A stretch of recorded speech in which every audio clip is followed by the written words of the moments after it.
The views and opinions expressed by the Casters Guild are only those of that particular guild member. Does not express the views and opinions of the guild as a whole.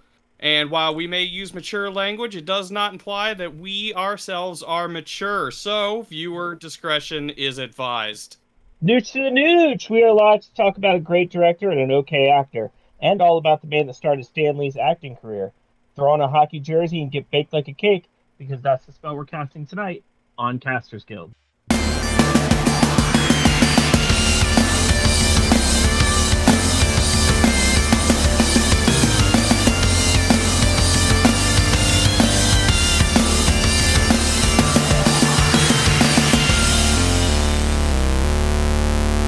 Thank you for tuning into this episode of Casters Guild.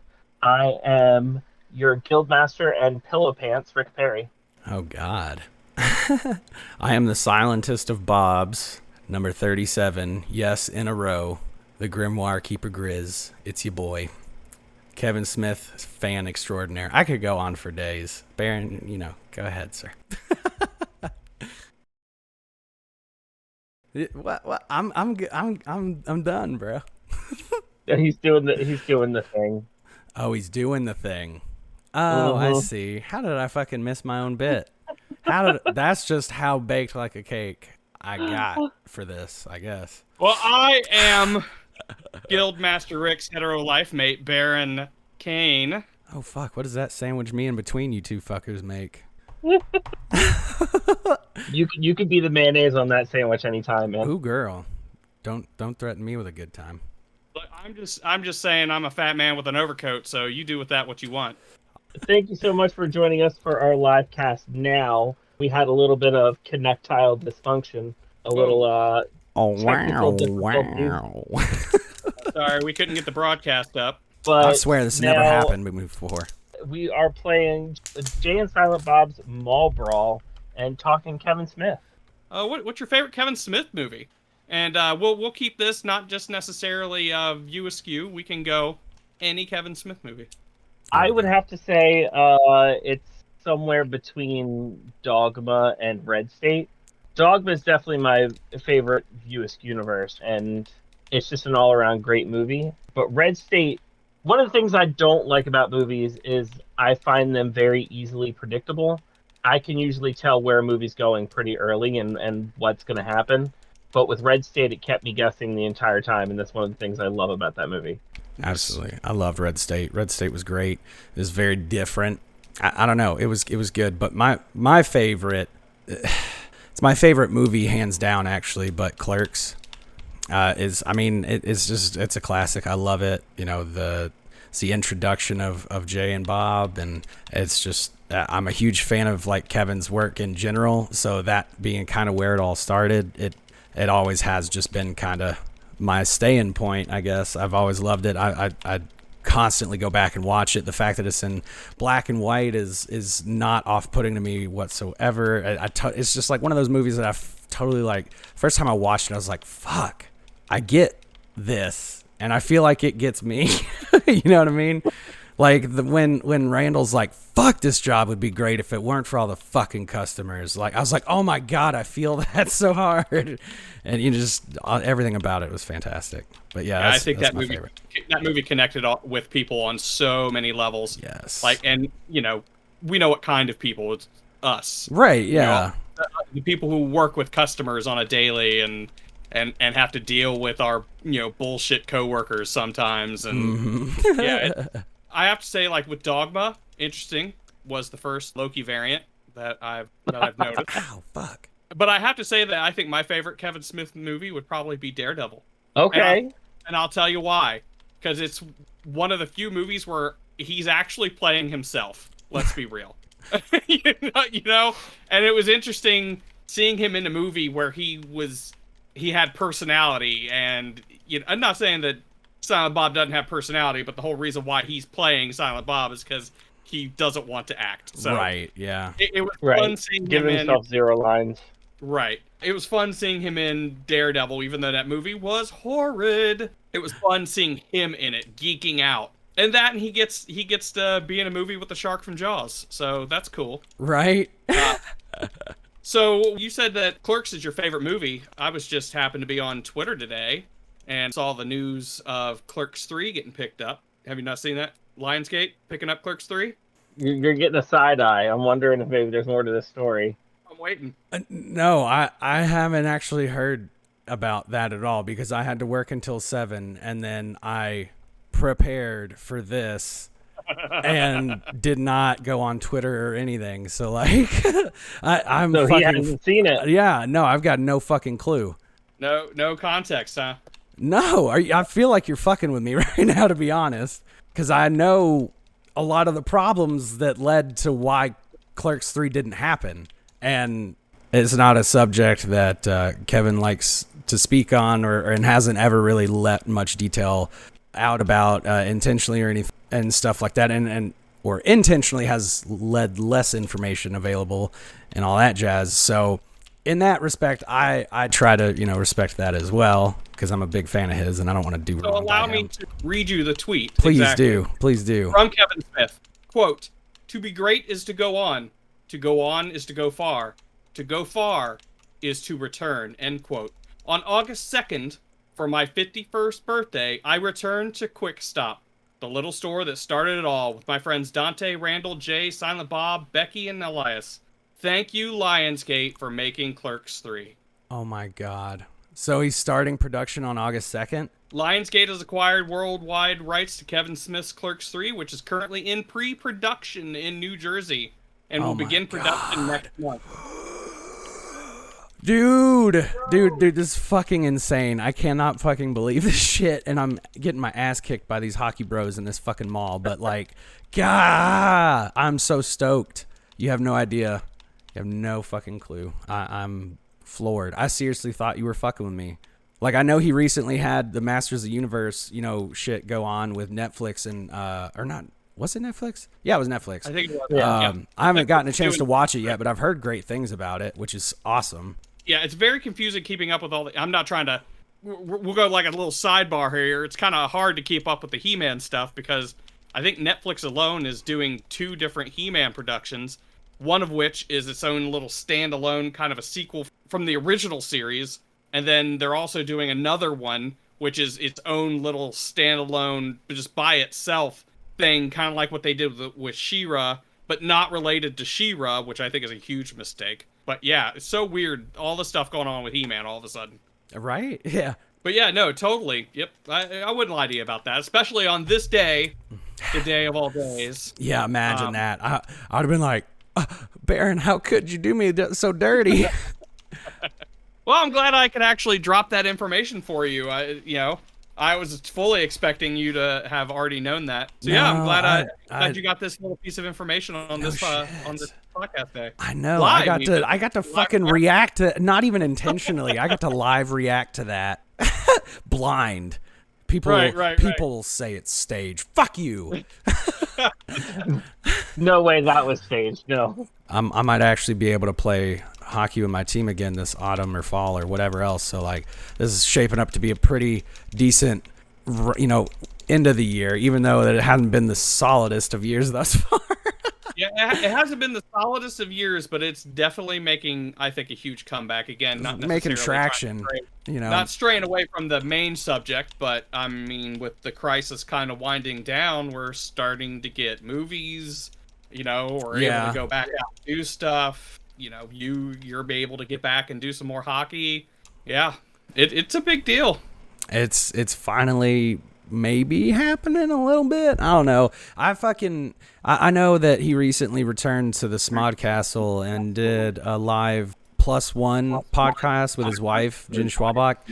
And I fucking used to love listening to their +1 podcasts on Stitcher and shit. And I haven't caught it yet, but I'm really looking forward to going back and listening to that. But like, I've seen him 4 times, and I haven't ever really gotten to sit down or like talk with the guy, for more than just like a little, like crowd, like shout like, hey, what up, like blah blah blah or whatever to him and Jay. But even that, I was like, oh my God. Yeah, that one, I got like my wife even got us like front fucking row. She got there like an hour and a half early, and when I was still working, to save us seats like right up fucking front.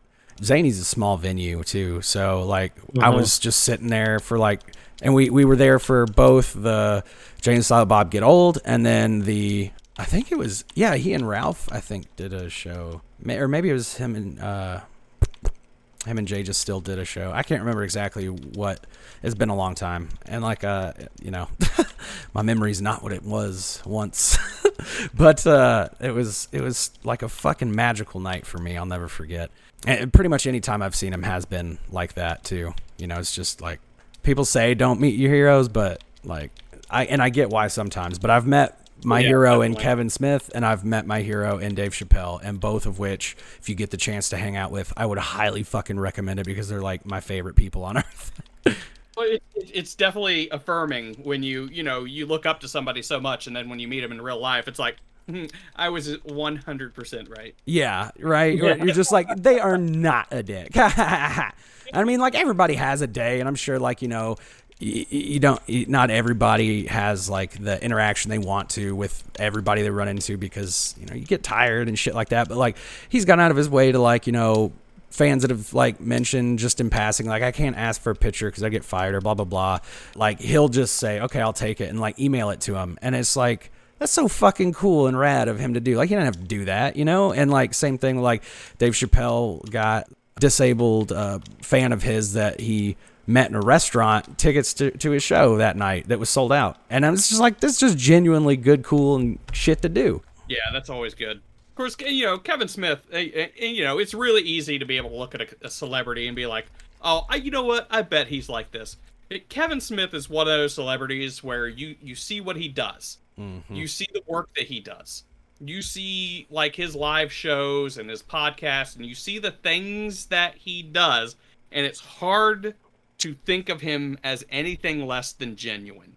Like, this is the person I'm seeing right here. He is that person. Yeah, and especially when he's got, I mean, I've always wanted to do a podcast, you know, and thing, and I know I've guested on here a couple times, but he's one of the biggest reasons why. I mean, his podcast, Smodcast, and then, yeah, it's like, it's very cool that, I don't know, and he's you know, a smoker, and just like, the dude could be my fucking dad, you know, if given the right circumstances and shit. Oh my god, I'm getting my head beat in. I understand completely on that one, yeah.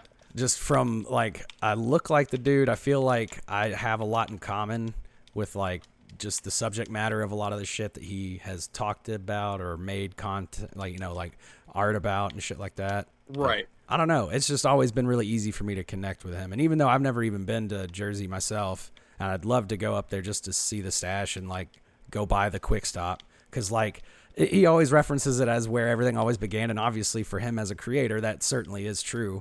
But it being a favorite movie of mine, I feel like it would be cool for me just to visit that too, you know? It'd be in a very different way than for him, obviously, but I think it would be neat to just go by and, you know, pop a visit, grab some fucking chulies or something. You know what I mean? Yeah, absolutely. You guys keep up, well, I mean, I'm assuming Grizz does, keep up on his comic projects? I try to. I have Batman Cacophony, Batman the Widening Gyre, and there was a third one, oh shit, that was supposed to be coming out, and wait, why can I not think of this shit? Fuck. You probably know what I'm talking about, though. The stuff coming out, I'm not sure. I guess while you're thinking, the stuff that I'm most familiar with were his Daredevil and Green Arrow runs. Yes, I have the entire Green Arrow Quiver run or set. I've got them actually in long boxes right behind me. That Quiver run was amazing. Yes, it was so good. Never been a Bellicosity. That's the third one. What is that? Batman. Batman? Yeah, it'll be the third in his Batman. I just don't. Yeah, it was Cacophony, then Widening Gyre, and then that'll be the third one. I don't think it's come out yet. It's been in the works for a while. Yeah, well, you know, the quarantine tends to mess things up. Oh yeah, for sure. But yeah, I've never been one for superhero archers. I'm not a big Hawkeye fan. I'm not a big Green Arrow fan. I do like Green Arrow, but I don't care for Hawkeye. Well, I'll tell you, I didn't like Green Arrow before Kevin Smith got a hold of him. And then once Kevin Smith got a hold of him, man, he just added something to that character. Also, also introduced the first, that I know of, the first superhero from Ohio, and then killed him. Who was that? Rest in peace, Buckeye. Rest in peace. Oh, gotcha. Killed by onomatopoeia. Who is such an interesting... He is. He's such a cool fucking villain. I don't like how they've tried to do stuff with him now. It's like they completely missed the point of him. Yeah. And it's just like, just leave him alone. Let him be like the serial killer that makes weird noises. Don't give him any kind of weird special powers. Just fucking let him be. Right? And then the Daredevil run that he did was amazing. Yeah, I don't know that I've read his Daredevil run, and I haven't read the Green Hornet run, but I would love to read either. Right now, I'm getting back into just collecting the new X-Men runs. Yeah, the Daredevil one, I got a trade paperback of, and it's one of the two things that I've actually have signed by Kevin Smith. Oh, for real? Yeah. I have a, my wife got me a, this really cool, like, cast gift box from Mallrats. And I have a signed still from the set of Mallrats of him and Jay sitting outside of the like bakery shop or whatever on the ground in front of the pet store, I think maybe it is. And it's signed by both he and Jay. And it's like one of my favorite things that I've ever owned or probably will ever. Yeah, that's cool. Yeah, the other piece I have, I ordered from the Secret Stash. Yeah. It's a Kevin Smith action figure of him as a zombie. I've seen that, and I've been very tempted to buy one or get like a Silent Bob one or something. They're so cool. Yeah, I should have got it unsigned, though, because I would love to have it out. I would probably have to buy one signed and one unsigned so that I could have one out and one, pretty display. I think that's what I'm going to have to do. I'm going to have to order one unsigned because it's just too cool. It is. It's super cool. I mean, come on. I don't have anything signed. I do have one of his Pop figures though from the Pop Director series. Yeah, I really asked you if you had a pop of him. I have one of Silent Bob from the original Clerks, or maybe it's from Jay and Silent Bob Strike Back. I think it's Jay and Silent Bob Strike Back because he's got his green jacket on and he's smoking a cigarette or whatever. I would hope very much if they had a Clerks Funko Pop, it would be in black and white. Yeah, that's a very Funko Pop thing to do. Yeah. Oh, absolutely. He's always had a pretty good relationship with Funko. There's quite a few Funko Pops of him and from his movies. Man, and that's the thing about the dude. He's so genuine too about like, man, I'll sell out all day. Like if you want to put like, Jay and Silent Bob on some cool shit or whatever, like, make that money, dude. Like he's all about, getting creative properties and being able to make funds off those to then do other creative projects with other properties. And like, he's a fucking genius in the media like scape these days. You know what I mean? Like, because he's just so willing and open to collaboration and sharing of properties and shit like that. And not every company or not every individual creator is. And so they like kind of pigeonhole themselves to not being able to, work within certain realms or with certain subjects, with certain people, and that's one of the things as a director and as a filmmaker that I've always loved about him. And I think that's why so many people gravitate towards him as like in the industry, even like, critics will shit on stuff all day, but you talk to people who he's actually worked with and like, written stuff with or filmed stuff with, and like, they've got nothing but amazing things to say about working with Kevin and like his like ability to, be able to just kind of adapt or like, kind of like how Silent Bob was supposed to be somebody else and then he ended up playing it and shit like that, like just the way that it goes into that process, he's just natural to it and I love it. I think it comes through in his products too really well. Oh yeah. I think he got really lucky with his fans. I think that the reason why his fans are so cool with him and why he's so cool with his fans is because when he makes movies, he's making them for him. Mm-hmm. You know what I mean? So he's a fan of his shit. Right. So, and I think this is the best way to go, right? Yeah, like do shit that you like, put out stuff that you like. Because if you make shit that you like, you're going to be cool with your fans, just straight up. Yeah. They're your fans for a reason because they like what you do. And if you like what you do, that means you're your own fan. So, of course we're gonna fucking relate to you. Yeah, right. Yeah. You know what I mean? Yeah. I've always had that dream to be, the amateur filmmaker, and Me too. to be like a famous B movie actor. I he is definitely an icon to me. 100%. Me as well. He, In the most like, respectful and Oh, yeah, not, yeah. like it's amazing and touching and it makes you feel shit and like. Have you seen the newest Jay and Silent Bob reboot? oh, Yeah. what? I think so. I Because- actually rented it from a Redbox, so I'd be able to see it. Oh, okay. I was gonna say because if not, maybe I should just. Well, no, we can't just stream it. I was like, I'll just stream it while we talk. We can't do that. No, but wait a minute. No, I actually bought it. No, I I, bought actually it. went Yeah, out I have it. and I bought it so I'd be able to watch it. Actually, I have it on Now that my I've- YouTube or Google I have seen video. it. I have seen it. Is that the one where they go to Hollywood? No, it's not Jane Silent Bob Strike Back. It's Yeah, that's Well, the Taco was one in it, that too. you're. That's the one they're rebooting essentially. And yeah, I mean they had it Cotton was Knocker and shit essentially in a it, very too. similar story. Yeah. Yeah. but I mean, like he gets in. Oh fuck! I'm trying to remember. Was he in Power Armor and that shit? He was in the newest one. That's the one you're talking about, right? Yep. Then yeah, I saw that one. Okay. Yeah, because they were doing the BVS thing. Right. Bats for that- soups.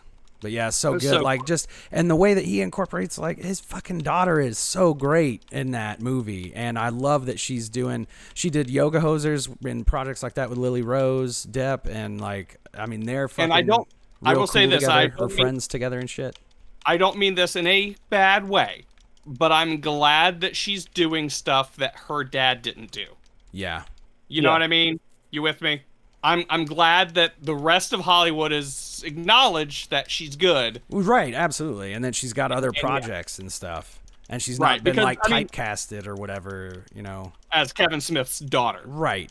That's the big problem. Because, like, I mean, if I was Kevin Smith, I'd do the same shit. My daughter would be in literally everything. But, that could be harmful for someone who wants to have an actual career in Hollywood. Yeah. So- And like he never pressured her to do that. I mean for years she was a bassist in a band and like had this other deal going on. You know what I mean? I just kind of casually followed or learned about her because he talks about her all the time on like his podcast and shit. So she'd talk about like Harley playing the bass and being in this like kick-ass like chick punk rock band or whatever.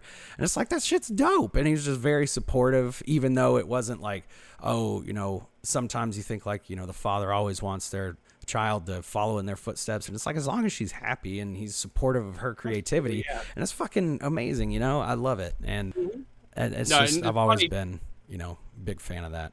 As a dad of a young daughter, these are definitely everything you pointed out. I've noticed, you know what I mean, and it's like, what, that is awesome because she wasn't in any of his movies until she got much older. She was in the one, Jay and Silent Bob Strike Back. I think she was in as Jay. Yeah. And then she was also the little girl in the window in Chasing Amy at the restaurant. That's Wait. looking out. I'm getting my timelines mixed up then. Because yeah, she's the baby in the stroller in Clerks, and then or is it Jason? I can't recall now. There's one that she's like I think 4 or 5 years old, and That's yeah, the one where she's playing Jay, because they're just little kids at that point, right? Yeah, I believe so. She's been in a couple of them. I want to say fuck. I mean, but when you're a dad and you have a baby, it's like, oh yeah, I'm going to put you in the movie. Oh yeah, Cool. yeah. Well, I mean, like Yeah. you come up on circumstances where you're like, oh shit, I need a baby, and you're like, hey, I have a baby, or like I have a child that's about that Right. age. Well, that, when you're going to do little kid Jay and Silent Bob, why the hell not? Why the Hell hell yeah. not use your kid as that? Oh yeah, no, absolutely. It only makes the sense. Mhm. But yeah. Oh, and like I don't know if we finished speaking on it or whatever, but we were talking about like the weight loss journey and whatnot, right? Mhm. That's been pretty Yeah. dope for a lot of people, and it is funny how it just kind of happened that way. But like we were talking, and again, I don't know if it came through, but we both separate from each other and separate from Kev, funny enough, just started kind of naturally doing that ourselves around the same time. And it's funny too, though, because this in no way kind of preceded it necessarily, but there was a point earlier on in that, and I'm talking real early. I woke up and I was taking a shit. And my wife like starts banging on the door. I was like, have you seen this? Have you seen this? And I was like, what? And she like, started reading me the tweet about Kevin Smith having had a heart attack. And on basically, on stage at, I can't remember what club it was, but I about like fell off the fucking toilet and had a heart attack myself, just about. So I was like, my hero. It was just like, that was a reaffirming thing, because like I said, I'd just recently kind of done my own thing at then, but he's like, and of course he was going like, lactose free and like vegan and stuff, and I didn't necessarily take those choices myself, though I totally respect his choices in doing so, obviously, and I love to see that he's had the positive results that he has had. But it was just like, especially in a grouping of years where too many steadfast and amazing creative minds have left us, I was like, I don't know that I can take being in a world without Kevin Smith right now. You know what I mean? Does that make sense? Right. Yeah. Like, we've lost the lights of Stan Lee and others, just countless names. And I'm not going to trivialize, anybody's life or anything. Oh, no. Stan Lee, he was in his 90s. Mm-hmm. I mean, he had lived a very full and good life, absolutely. It's definitely less depressing than someone who is, was 44. In his 40s at the time. Yeah, or 43 at the time. Yeah. Was he 43? Was it really? It was 9 like years? Oh, shit. Hold on, I have to remember. I want to say, unless it was, because he said he's turning 52. Dude, we need some cheat codes for these fucking shopping carts. But yeah, for those of you who are listening to the podcast and not watching it live, we are playing Jam Silent Bob's Mall Brawl right now, and there is a Battletoads-esque level where you're like fucking across some shopping carts. Fucking horseshit. They're literally ridiculous. Babies flying everywhere. Dude, I know. Fucking thought I was playing Fractured But Whole here for a second. So many fucking babies sliding across the floor. If you're wondering why I'm being so silent, it half has to do with the fact that while I do love Kevin Smith, I'm nowhere close to the fan that these two are.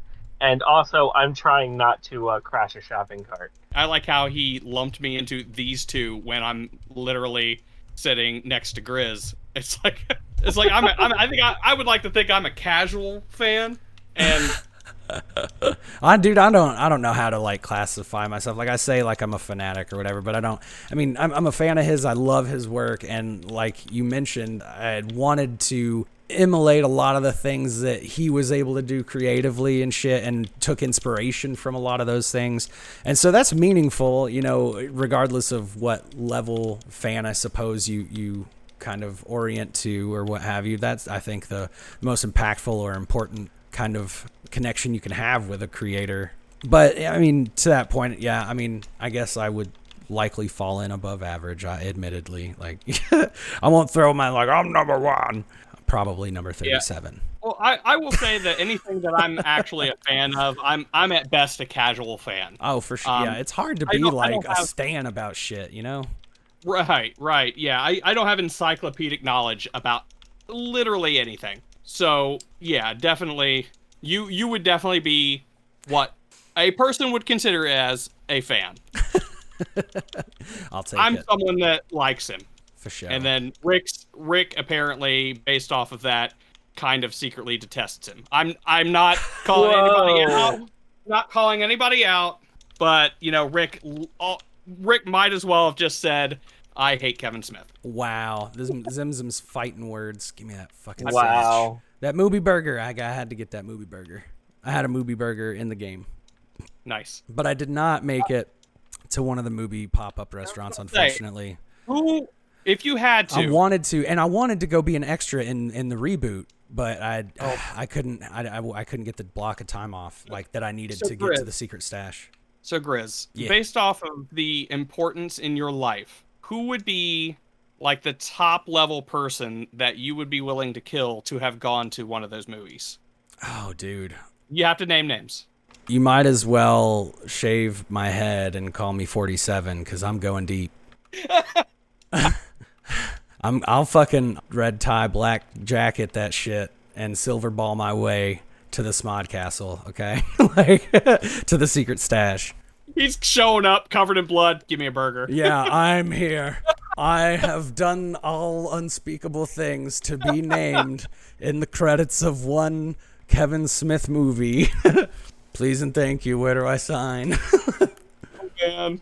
Oh, that's disheartening to know that he would kill me to get a movie burger. No, not literally. I theoretically and for a bit. Oh, so you don't want it that bad, huh? Oh no, my troller die.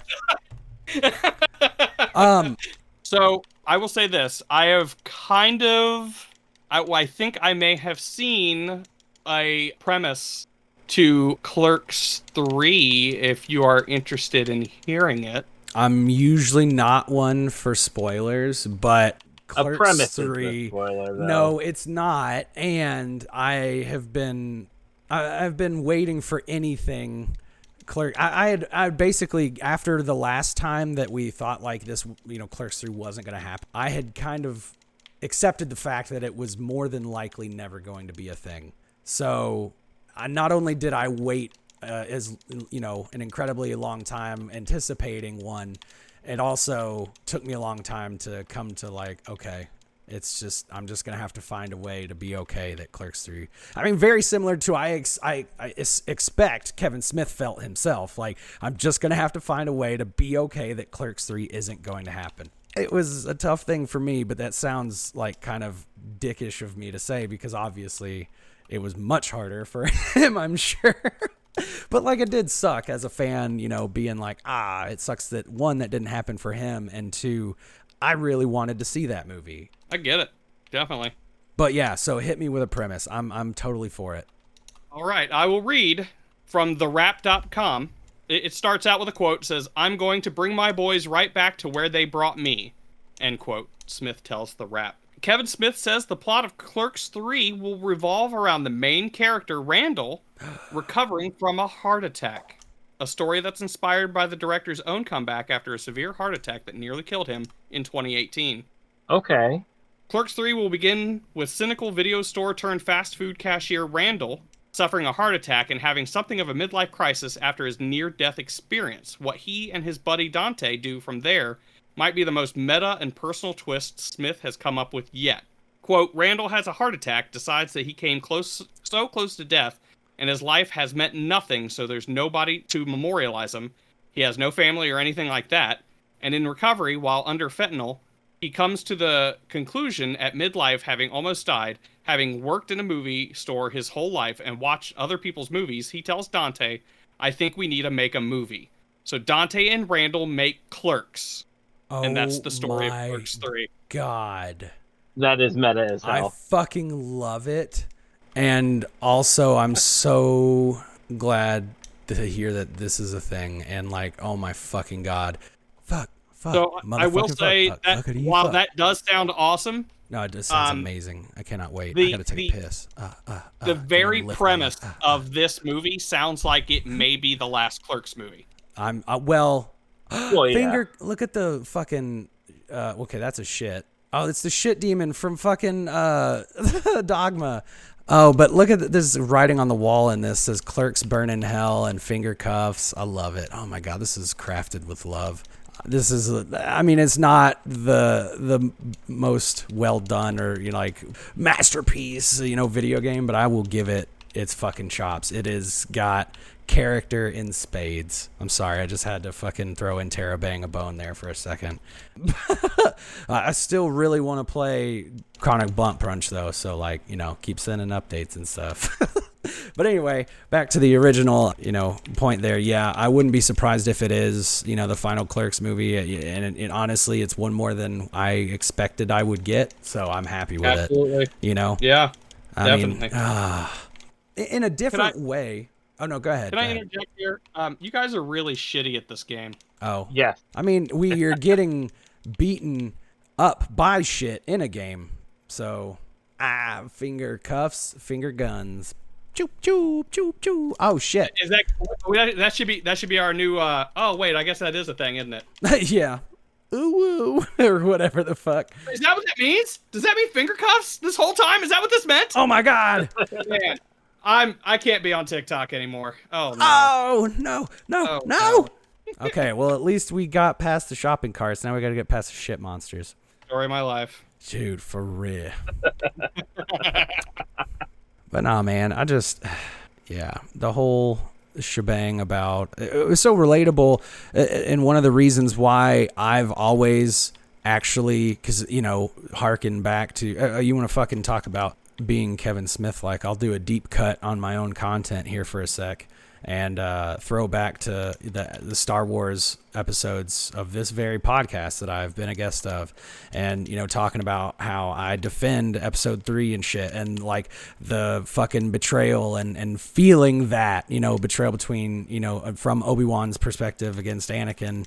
You get that, like Kevin put that same type of heart and feeling into a movie that for other intents and purposes is talking about trying to reclaim the word porch monkey and fucking a Lord of the Rings reference, calling it gay and all this other shit. But like having this really heartfelt like fallout between Dante and Randall, and like coming to terms of like, I fucking love you and please don't leave me, and like all this shit, and having that connection as like just a genuine friend, and people are lucky to have connections like that, and it sucks that sometimes they also have to come to an end for various reasons. But I mean, it's just to have captured that in a movie like Clerks 2. I mean, it's just fucking genius.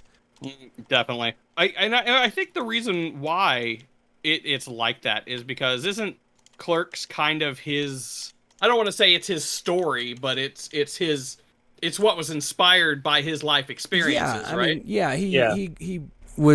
He grew up in Jersey, and Red Bank had the Quick Stop, and he was registered jockeying for a couple years, and feeling like a lot of especially, and I find this to be especially true for people who tend to be of a more creative mindset and stuff like that, but feeling like unless you grow up, outside of certain circumstances, you grow up in like, you're like, my town is small, I'm here in this dead end fucking job, and I'm like a teenager, but like this is when I need to be getting my shit together to set up the rest of my life for what I want to do, and like, and feeling like you're the monotony and like kind of just like dragged down, I'm stuck in this like rut, and it continues through, in some cases, not consistently or consecutively, but like it continues throughout different parts of, if not consecutively, throughout like your late teens, mid to late 20s, your 30s, probably until we go 6 feet or in a furnace, you know what I mean, like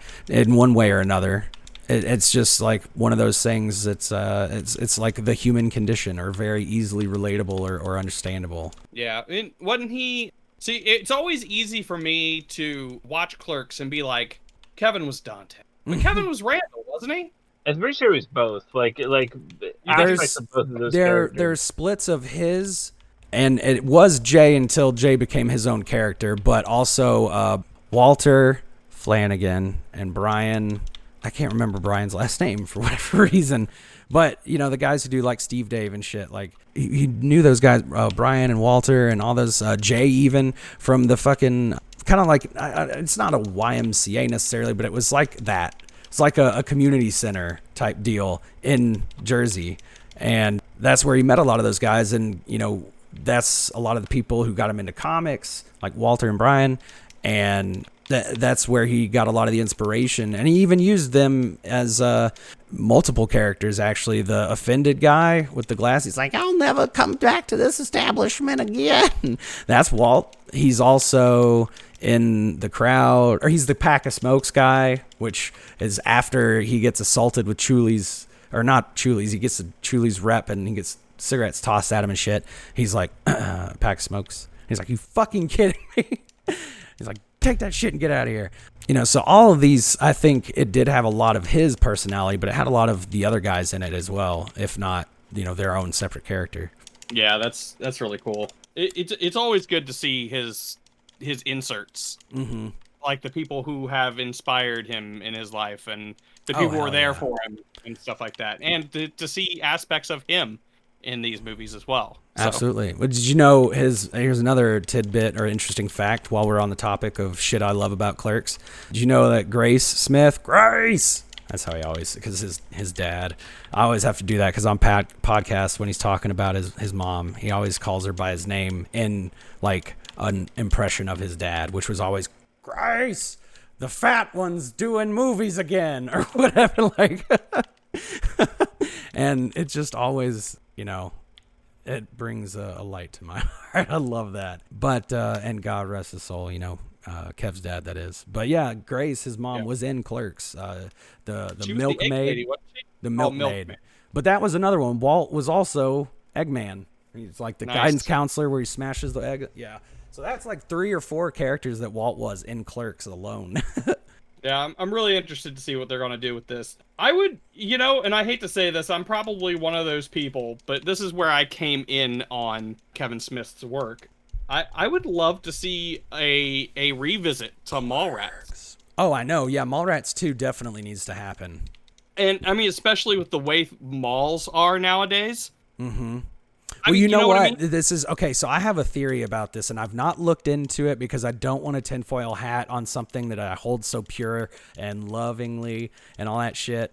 So I'm trying to avoid it. But you want to know what I really think happened with Mallrats 2? Absolutely.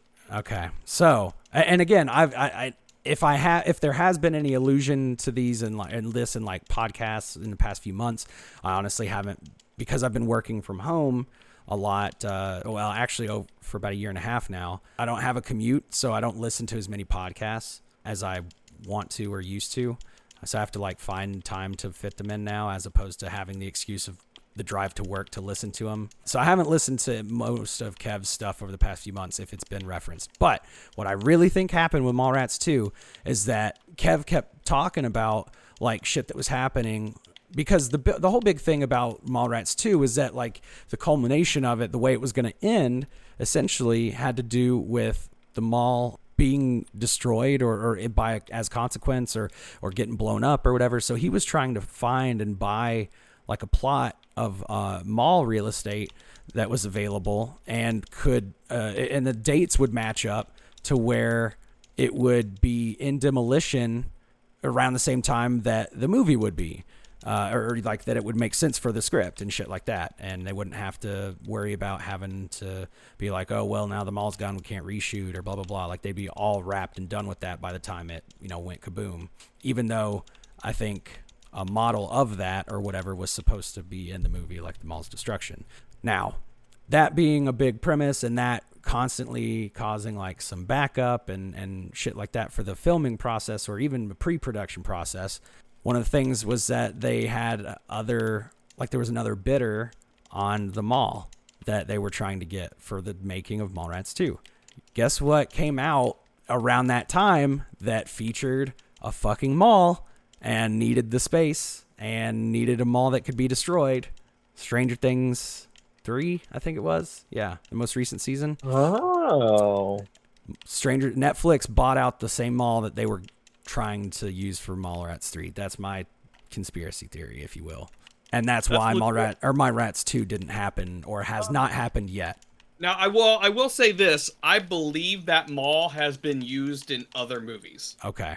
I think that mall got used it was a zombie movie on it was a Netflix show. So Netflix probably used it twice. Yep. And before they were okay. And now there's no time left for any other things to happen before this thing goes kaput. So, yeah. And now that malls are less of or have been increasingly less of a thing over the past, probably 5-10 years at least. And with what has occurred over the past year and a half, from a society standpoint, I highly doubt that malls as we knew them were ever going to be a huge thing again. So that it's an increasingly less likelihood that Mallrats 2 would kind of come to fruition, I suppose. Mm-hmm. Yeah, I mean, it would have been perfect, especially it had to have been a rundown mall. Mm-hmm. So I think that it would have been perfect to have, even the friends from Mallrats, we're going to meet back up. Mm-hmm. We're going to meet back up. We're going to meet at the mall. And what the fuck happened? And maybe they get together and they're like, we're going to bring them all back. Yeah, and then it's casual mail. Ben Affleck has to come and be a dick to everybody. I wish more people understood the backseat of a Volkswagen joke. Hell yeah, it's classic. It's Ben Affleck's really good at being a dick. Right? It's like, is there something to that? And the ones where he was supposed to be the nice guy, like chasing Amy, he was still like a dick. It's like, Yeah, Holden McNeil was not a good guy. no, not at all. Like, not, I mean, like, he had decent qualities, but like his intent was not great from the outset. And like, you know, he was just like, oh, I don't really care. This is how I feel. So like, you can feel that way too at first, you know, the whole, like, she just needs a good dick and like, my wife is bi. Like that line fucking infuriates her. And it's supposed to, like, you know, for good reason, you know? Yeah. Cause that's a fucking asshole and bullshit thing to say or think, you know what I'm saying? Like, that's not gonna, Jesus. Can't knock until you try it. Like, sometimes, well, you know, I've never been shot in the face, but I'm pretty sure, you know, I'd be like, I don't know, it's really for me. I mean, 2022 keeps this shit up, and maybe. but as of right now, I think I'm straight on that one. It was very well worded. Thank you. But yeah, it's just like that type of shit, and I think that it was very poignantly timed too, because it was like kind of ahead of its time a little bit in approaching a lot of those subjects. I think it was perfectly timed. It was right there at the beginning of people waking up to what the fuck shit like that meant. Right. And it woke a lot of people up. You know what I mean? It's like they watch that movie and they're like, oh. Mm-hmm. I'm the dick. Yeah. You know what I mean? Yeah. Because, like, you know, she gets to, like, give her heart-to-heart to him out there in the rain, in the street, or in the SUV, and shit like that. And it's like, God, like, these things are so fucking fresh and real. And, like, you know, say what you will about Ben Affleck and Joey Adams, or Joey McAdams, or Joey Adams. I fucking love Joey McAdams, if that's her name. I can't remember exactly. Is it Joey Lauren Adams? That might, yeah. I fucking love her. She's awesome. And I love her in that movie. That movie is why I love her so much. I'm glad, and I'll say this. I'm glad that she went from the girl who showed her tits in Mallrats to this powerful character. Yes. You know what I mean? Especially for the time period. It was great. Also, one of the best speeches Silent Bob has given. Oh, yeah. When he's talking about and that's chasing Amy. Like, oh, fuck. Yeah, and it's like, because you know where it's coming from and you know who the fuck he's talking about. Yep. I knew who the fuck he was talking about before I watched it, and I'm just sitting there like, oh my God. What the fuck, man? She's in this movie, bro. Yeah. You wrote this. You wrote this speech, and she's in this movie, bro. Mm-hmm. Oh.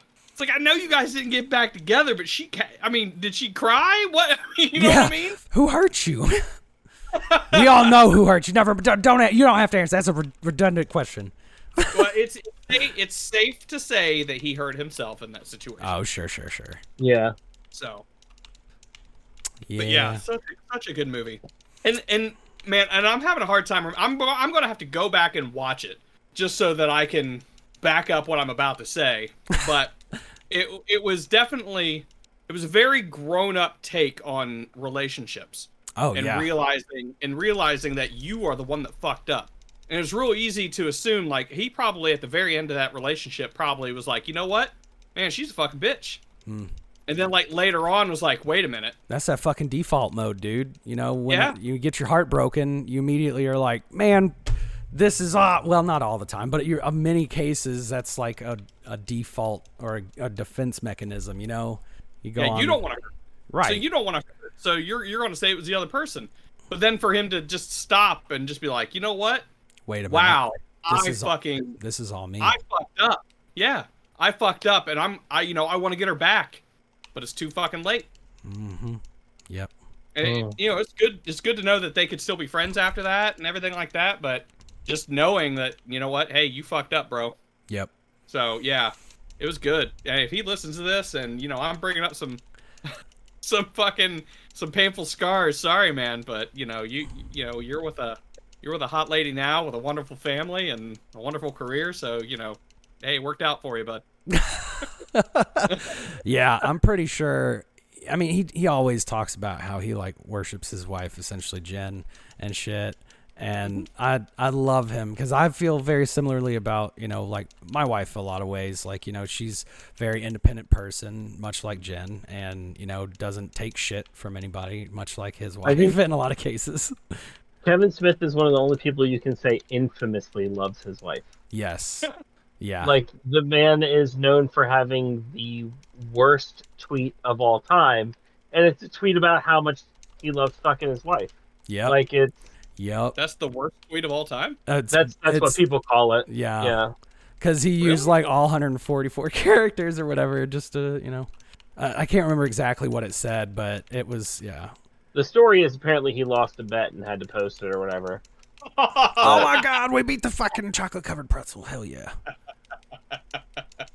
But yes, it's great. If you just Google Kevin Smith worst tweet ever, just because I'm sure there's like a million people are like, oh my God, this is the worst tweet ever. Hashtag worst tweet. Like fucking bullshit. But like you Google it, you'll find it. And you could even, you know, fucking read it. You can literally. I said Kevin Smith worst, and it said tweet of all time. Yep. Yep. Oh my God. Oh, I need a man. breather here. You don't even have to put Kevin Smith on that. If you put worst tweet of all time, that'll be the one that shows up. Wait, is this it? 10 years in, and we bone like we're cheating on each other with each other. Yes. Decade. Oh, stop! It's so good. A decade plus, and her clit/brown/taint area still pones my dick. That's the one. That is certainly the one.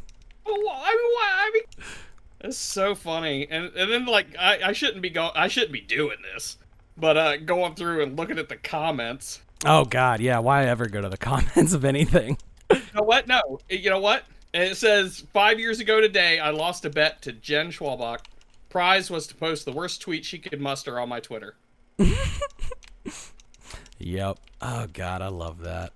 Yeah, it's pretty infamous to this day. But like my point being is, you can tell how much the man loves his wife, and infamously so. Yep. And not many people. You can't say that about many people. No, you cannot. But then someone tweeted after that and says, "This is total revisionist history based on trolling by these people." Okay. And then one of those people was like, "Kevin, this doesn't explain all the other sex tweets."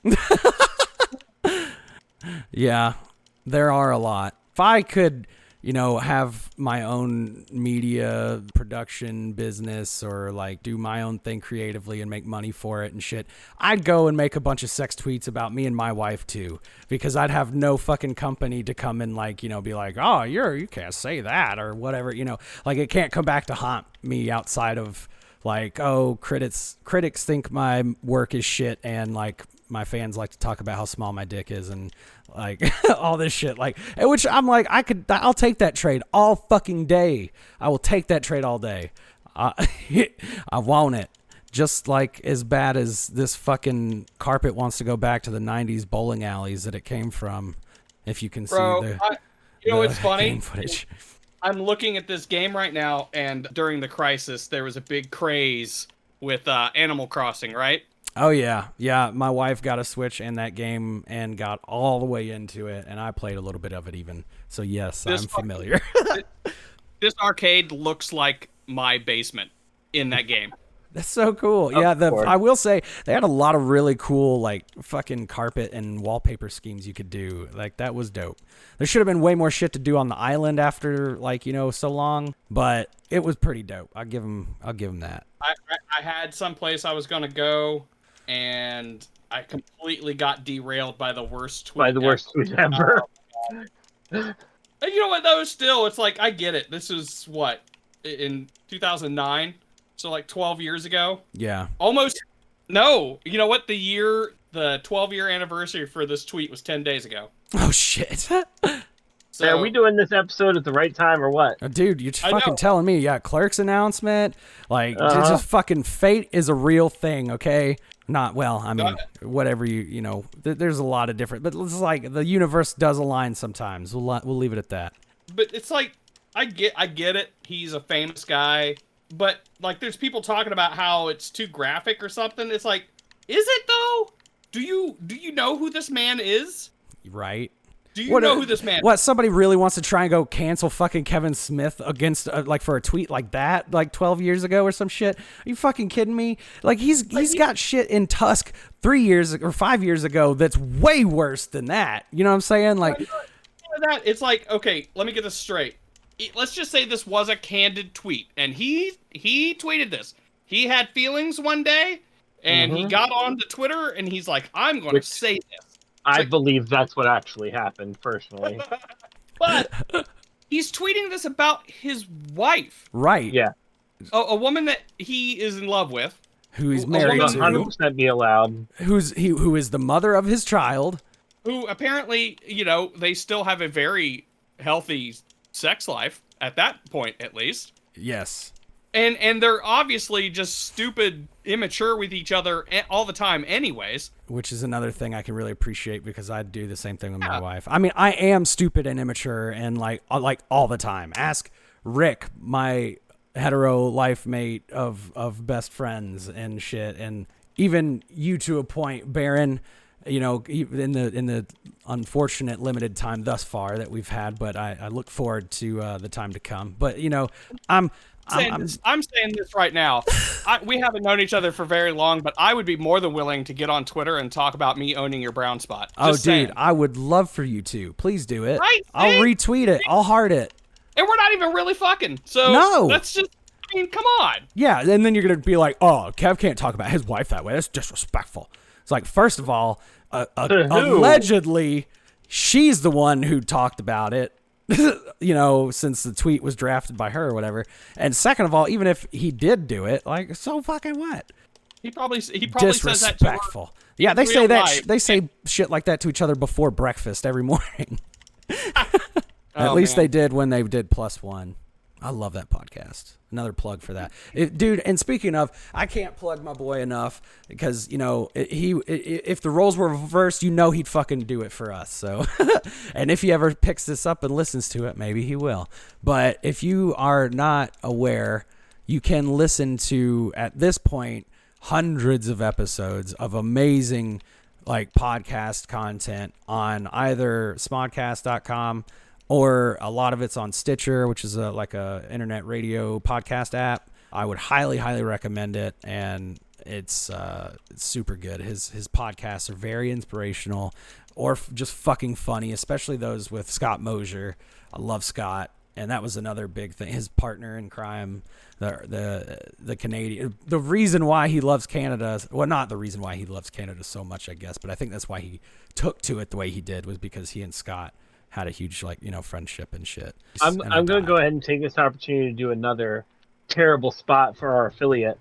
So when your dick has been pwned by your significant other's brown spot, clitoris, taint area, sometimes you might want to get clean afterwards. In which case you can visit geekyclean.com/discount/guilddecree and get 10% off your order of soaps, bath bombs, and other geeky stuff with dice inside. It's super cool, helps us out. So go check them out. Or just go to geekyclean.com and use discount code GuildDecree to get 10% off your order. Hell yeah. Dude, did you really fucking clear that spot with them? No. Oh, hell yeah. Okay, but to be fair, they're not sponsoring us. No, that's true. That's true. Yeah. But still, that's fucking hilarious, though. Like, oh my God. I love it. And I love you, Rick. Did you see the balls on that one? Okay, there we go. I got it. We are going to be the fastest podcast to ever lose an affiliate involved. Dude, can we go ahead and write Guinness about that? Can we be like, hey, bruh, I'm just going to go ahead and let you know, like, at record speed, that this record, it needs to be recorded. Like, can you say... Wow, they held on to that affiliate for 5 minutes. Whoa. I'm sure they would fucking appreciate that. The artistry that went into crafting that was well written, right, topical, and relevant. And if anybody's got a problem with it, then come to me. Yeah, well, that kind of just goes into my opinion that people look at sexuality very weirdly in the United States. I guess that comes from being founded by puritanicals, but 100%.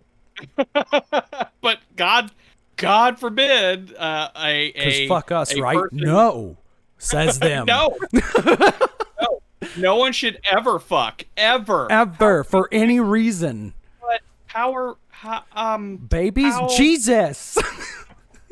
Procreation. Ben Oh, Franklin my walks in. Hold my beer. God. Hold my beer. hold my kite and my Kit Kat. Hold my kite. My beer is attached to it. Should I read that tweet all ASMR like? Oh my God, please do. I'll get so hard right now. When you need a cold shower after that.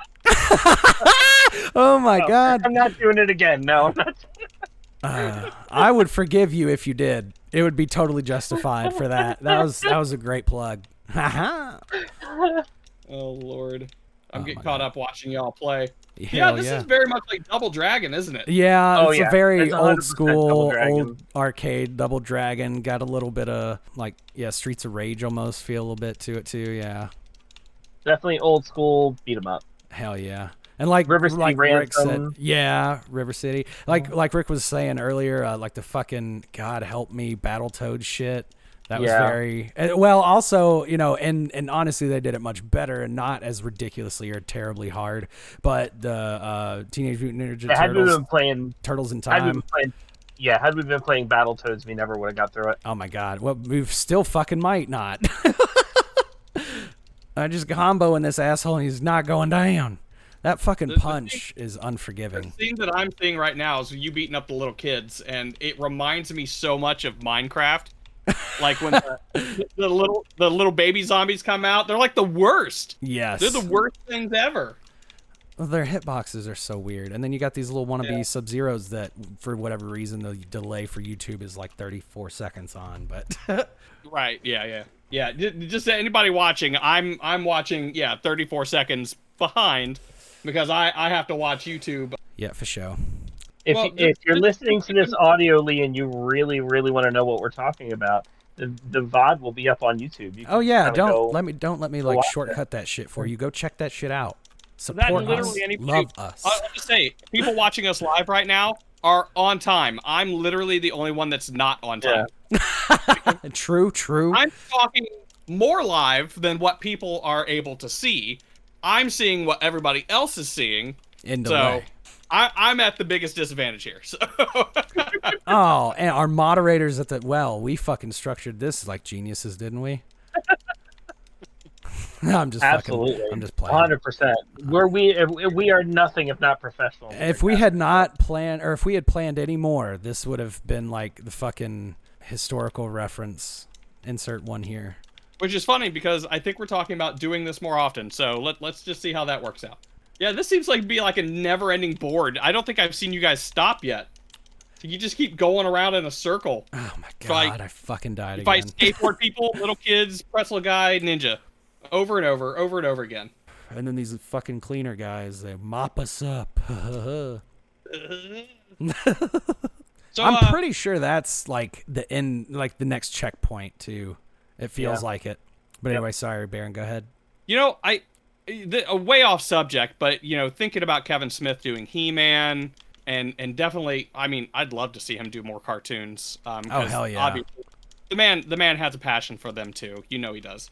You know what I think would be cool is if the guild at some point did a Saturday mornings cartoon live podcast. Oh hell yeah. We just wake up on a cute. Saturday morning in our PJs, eat some cereal, and just watch cartoons. Oh my God. We could kind of do that as a community thing, That's what I'm saying. like yeah. instead of a game Oh, night. yeah, maybe I'm do- sorry. I said podcast, but you knew what I was talking about. I do now. Yeah, He does now. You said what I was talking about. You thought what I said when I said what I was thinking when I Right. was. You said what I was thinking and kept to myself so that nobody knew what I was talking about. My precious. You're welcome.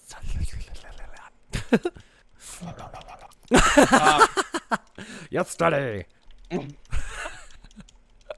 So yeah, maybe we could do a day when they finally get his Masters of the Universe out. Maybe we could do a Saturday morning cartoon special. We can even do. They have like Netflix watch parties now, right? Like you can. But I think it's limited to the number that can join, isn't it?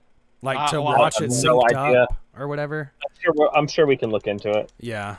I mean, even if our initial participatory audience is small enough, then maybe that would, fit within it. Oh man! And speaking of shameless plugs, while we're while we're sitting here plugging things shamelessly and whatnot, Rick and I's game night will be coming back, alternating Tuesdays here, starting. What's the date? The 27th? Is that what it is? 27th will be the return of Okami, and tomorrow will be the return of Community Game Night. Right. We'll be playing Jackbox games. Jackbox. Woo woo. I'm looking forward to that. Yep. I love Jackbox. It's been a minute. We're going to do some drawful. I'm going to be an awful person. I'll bury a little bit of the lead. I always have like whatever I can think of as the most fucked up username as I can think of. Like every time I play, I just try to think of like what's the stupidest or like dirtiest fucking, bullshit username I can come up with. And then I play off of it the whole time and make stupid references that get old really quickly. I think I'm contractually obligated to put Baron as my username every time now. Yeah, I could just go, Grizz, my tag or whatever, but this old bear's got a couple other tricks, you know what I'm saying? Yeah, on Community Game Night, I usually try to live myself as GM Rick. Well, you have fun with that. I'm just, some fat guy in a jersey that plays hockey occasionally and edits our video, not our podcast, because that's all you, I think, Rick. And I'm not going to take credit for editing shit I don't edit. But I do a lot of our other projects and stuff. So, and then we've got our other game nights, or our stream nights, I'll call it, to try and differentiate, I suppose is better. Our stream nights and then, community game night, which I love doing weekly. And I feel that maybe I can hide in the ambiguity a little bit and go for the obscure, like your mom's nipple clamps or something, stupid and racy. Or your Uncle Joe's strap-on or something. God, You I can died 100% again. do that. You died on me right before the pretzel. That's not good. Yeah, I left you hanging, bro. I'm sorry. I love Kevin Smith. Love that man. Love his work. We dedicate this podcast to you, Kevo, or at least my portion. Let's just be glad we all missed out on the. Let's just be glad we all missed out on the Superman movie. Yeah, truth. Yeah. Well, to be fair, in his defense, if he would have made that Superman movie, that he would have just been a pawn of the WB. Oh yeah, 100%. Which is why I'm glad he didn't do it. Right, because it allowed him to stay true to himself and continue to make his product and produce the work that he enjoys, which is obviously the cult following that he's garnered has, I think, gravitated and respected him as a creator and his work for those very reasons. Yep, because, let's face it. Yeah, you think Clerks 3 would be fucking made if, Kevin at any point listened to the critics? Probably not. No, definitely not. Oh, yeah. But he's like, nah, fuck these guys. I like making this shit for me and the people who, want to like it too. That is amazing, and I love it. He's been directing some TV shows lately, too, hasn't he? Yeah, he did a few episodes of Supergirl and the Flash for CW, which was dope. He also did. He did a. I want to say he did an episode of, or he may not have. He may not have been the actual director, but I think he was like director of photography or like maybe a production role of some sort, editing. He did something for an episode of The Mandalorian. I know that. I can't remember what exactly. Okay. Which, I mean, he threw on the mask for 30 minutes and he was Mando. Oh, that's why. Okay, that makes sense now. Okay, well, I mean, and I love that he and JJ, and the other like producers around like a lot of these Marvel and Star Wars properties, like fucking like to be cool with other people that they respect in the medium. You know, like JJ letting him come out of the fucking Millennium Falcon as like a religious experience, quite literally. You know, would have been for me too, and probably both of you to an extent. I feel like Rick maybe. Oh yeah. But Baron, I know you're a fan as well. I can't recall exactly to what extent you claim or would like put yourself at or what have you. But I mean that would be like, oh my God, this is where Luke shot, you know, at the fucking, you know, X-wing or not X-wings, TIE fighters, TIE bombers, and etc. And this is where fucking, you know, Chewie took the dish and swung it around, and they fucking had it crash on the planet, and blah blah blah. It's like, oh my God, it's amazing. Mm-hmm.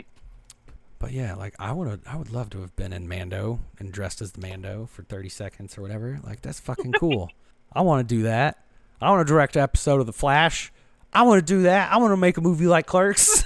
I have to say that I know that the biggest thing surrounding The Mandalorian with Kevin Smith was his reaction to the end of season 2. And like he got a lot of shit for that, and it's like that why? was almost exactly my reaction, honestly. I mean, like not to try and sound like, oh, I love Kevin Smith and I react the same way too, but like it really was like seeing Luke come on there and like everything else was like, oh my fucking God, spoilers. But I mean, I think the period has like kind of passed, we have right? a general warning for spoilers on the show anyways. Okay, word, good deal. So yeah, but yeah, so I mean that to me also, the Black Glove, the X-wing, you know, coming into the bay, like that was, oh, you know, it was one of those moments for me too. Yep. I'm actually very happy to see him reacting to things like that. Absolutely. Like reacting to things like that, thanks to the movies, and like, because one, I will say this, it normalizes the male reaction with tears. Which because, you know, I won't shy away obviously from. I do that from time to time. Right, and I can guarantee you that we were all raised to think that tears on a dude are weak. Right. Mm-hmm. So it's good that, you know, hey, we're allowed to feel again. That's great. I love it. If not by our parents, then just by Society in general. Correct. Yeah. Correct. Yeah, not throwing anybody's parents under the bus, but Right. definitely society. Just in general, that was kind of how shit went for a while. The reason why I said us is because I know that we all come from that time period. Yeah. Yeah. No. Yeah. Absolutely. So yeah, so I'm happy to see that he's out there reacting to these in a very, you know, and like I said before, he is not a good enough actor to just throw tears on like that, or Right. A non-genuine reaction. It's great. I love that these are having these emotional reactions like that. And I'm glad to see that I'm glad to see him being a fan. Mm-hmm. You know, I don't see that enough. I see these people out there who are acting and directing, and they're just like, hey, we're here to do a job. And then Kevin Smith is like, oh, I love this. Yeah, Like, yeah. this is what I've always wanted to do, and this is like really cool to. I really like it, but let me see it one more time, just like this or whatever. Oh my God, 2 of these assholes at the same time. That's what she said. And dude, also, can I just give my general absolute disdain and like unfortunate, like I hate that it didn't happen yet again. Like I feel like. And I've got another point that I'll add to this before I dive in, but like I want to say that I hate that Hollyweed didn't happen. It was such a good fucking premise. It was such a well-written show. Donnell Rollins is awesome. fucking hilarious, and I love that man. I actually met him alongside Dave way back when, and so I've really liked him as well. So I thought it was just fucking dope we're going to play air hockey? Oh my God. Holy shit. Okay, sorry. But like, yeah, I'm really terribly disappointed that Hollywood didn't happen. And maybe it can. Maybe, you know, they tried to do the like crowdsource deal, like say like pledge to like pay a certain amount per episode, and like you can basically crowd fund the production costs of a TV series or movie or whatever. And that was kind of the way they went about it. I think it was on Rivit, RIVIT or something like that, I want to say. Right. But you can watch episode 1 on YouTube, and if you haven't, please do yourself the favor, after having fully listened and enjoyed this, go check it out because it's fucking amazing. But yeah, I hope maybe that project would be resurrected one day as well. But the other thing I wanted to touch on real briefly was just that that's another thing I really respect about Kevin as a creator, is that he's got a lot of moving things, a lot of moving pieces, and a lot of them are in different places at different times. But like, just because it gets shot down at a particular point, or, you know, he's got like 4 or 5 projects that he's kind of trying to keep in the wheelhouse or active or whatever, just because one of them dies, like, or has to be placed on pause or halt or whatever, he doesn't give up. And I admire that, because it's one of the things that I struggle with the most, is, you know, having perseverance in the face of real rejection or adversity. You know what I mean? Like, and in a creative space, you're vulnerable, because not all, but like most art, especially most genuine art, is very personal or has pieces of you in it, or experiences from your life, thoughts of yours, things like that. So to have it be shot down by critics, or to have studios say, I don't think, you know, it's worth investing in your idea over and over again or whatever, like that is a fucking tough pill to swallow, you know, especially when it can happen repeatedly. And so I've just really always admired his bounce back as a creative individual. Absolutely. Yeah, he has determination. And I don't want to say I don't want to say he doesn't care, because I believe he cares. But he doesn't let it get to him too much. It doesn't stop him there. It may get to him. It may hurt his feelings. You know, man may not enjoy the way he feels after, you know, he sees a particularly devastating tweet about his work. But you know what? He keeps going, because even if somebody else doesn't like it, and I will go back to what we said before, he likes it. Mm-hmm. At the end of the day, he's making the movies that he wants to make with his friends, and as long as he gets to make that, like, that's it. And, you know, and there's something to be said about that too, I think, about, like, as far as being able to, or, you know, getting to that point as a creator to where you can just be like, you know, it sucks. Like, yeah, I wanted more people to feel this way or that way about it. But like, being able to just be like, oh, these people really loved it, and being able to focus on the positives in that, you know? Definitely. Fuck. Sorry, I died. Shit. Oh. I saw your mouth move. I was like, did we lose audio there for a second? No, we just got a rather interesting little boss fight on our hands that's very difficult. Yes. You popping up and showing off your shorts there, Grizz? I have to show you something. Oh yeah? Those are the pantsiest shorts I've ever seen.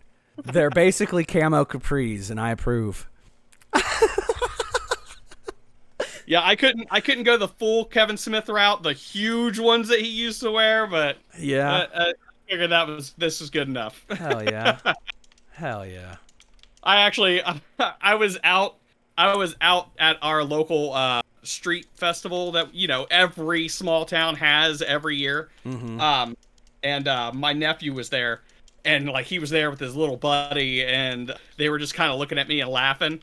And my nephew comes over, he's like, Uncle Brad, why are your shorts so long? I'm like, because I'm from the fucking 90s. Excuse me? Like, how from the fucking 90s? Because I think they look good. Dare you, bruh? You little son of a bitch. I wasn't talking about him. Mom is my sister. I know her. It's okay for me to say that. Right. You little son of a bitch. Then I drop kicked him in his little face. Yes, right. Ain't no 8-year-old stepping to me like that. You show that nephew who's boss. Tell him no chalky milk. no chalky milk. Yeah. Oh my god. Wow. Yeah, and there's so many.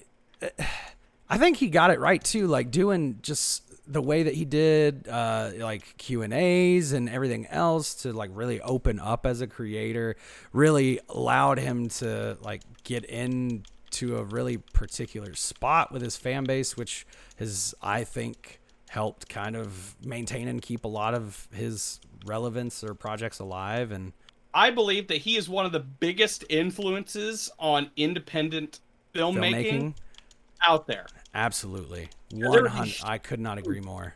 There was a huge deluge of it from the time he made Clerks on. Oh, absolutely. Yeah. And I mean, I feel like there's reasons why, you know, he still gets invited back to, and like he was able to, I think, premiere Red State at Sundance and shit like that, you know, which is where he originally, I think, brought one of his earlier. Clerks was at a festival too, but I can't remember if that one was actually Sundance or not or whatever. Oh Jesus, why do they stick me right in the fucking between the two? Yeah, I don't know much about film festivals. 'Cause I was about to say, wasn't it Cannes? And I was like, oh, it couldn't have been Cannes. I think maybe he debuted Yoga Hosers there too, like more recently. I don't know. Like he's had a lot of good ones. Oh, 1994 Cannes Film Festival nominated for Camera d'Or for Clerks. Nice. There you go. Or it did go to Cannes. I'll be damned. Yeah, That I couldn't remember what festival it was, but that's But it did go. It did go to Sundance too. So, it went to Sundance and it got co-winner of the Filmmakers Trophy, and it won the Prix de la fuck you Cannes Prize of the Youth for Clerks and won the Mercedes-Benz sponsored International Critics Week Prize. Wow. All right. Mm-hmm. Dude, all this Clerks talk. It's been way too long since I've watched Clerks. Speaking, I need to go watch Clerks. You know, actually, at my age, I should go back and watch Clerks too. You know why? Because to this day, I don't like it. What? Oh my God, Yep. Brad, what are we doing talking? Why aren't we watching Clerks right now and getting you to, like, you know, experience life? Yeah, I feel like now that I have grown up quite a bit since the last time I watched it, and have had, well, I mean, I haven't seen it since my daughter was born. You haven't seen it since Lilith came around? Mm-hmm. Oh my goodness. I have a whole new perspective on life now, so I should probably just go back and just be like, you know what, we're going to give this another honest try. You know what, it's probably going to fuck me up, because I'll watch Clerks and then Mallrats again. I'll probably like Clerks now and not really like Mallrats. No, you'll still love Mallrats. Yeah, you think so? Okay. I think so. Yeah, it's still a good movie regardless. Yeah. Funny, too, because they opened up, when they opened up and dude was playing that hockey game, I had that in my machine at the time. Oh, fuck, for real? Yeah. Hell yeah. NHL 94. I have it in my SNES right now. I used to love playing hockey games. I always played as the Mighty Ducks. I loved the Mighty Ducks. Well, okay, so you know I'm, you know, a northerner and that I love hockey. I fucking play hockey. Yeah, that shit was like such a good game growing up and everything else, and that's another reason why I think I gravitated towards Clerks and Kevin Smith. He always loved hockey too, and so I was like, man, like from a film and creative standpoint, and like a comic book fan, and even a hockey fan, like this motherfucker gets me. But as far as like hockey teams go, I was always a North Stars fan growing up until they ditched me and moved to Dallas, and you know, I still hate the Dallas Stars. But yeah, I loved the fuck out of that game. Mm-hmm. Yeah, I always like what I used to do, like in some of the later incarnations, probably 95 or 96. I can't remember which one. But like you could make your own team and stuff like that. So that's like the beginning of me taking my buddies and throwing them into the game, and Hell yeah. you know, and like building up their stats and then just totally dominating the NHL. Just totally dominating. There was nothing right about what I did to the rest of those teams. Dude, NHL Hits was a fucking banger back in the day. Oh yeah, that was fun. Yeah. Proprietary NHL games were good, but the Blitz Hits and all that was I mean, who didn't want to just fucking like spike somebody's football helmet with their head still in it, you know, to the floor in a video game? Right. Yeah, I mean, it definitely had its moments. I did like it.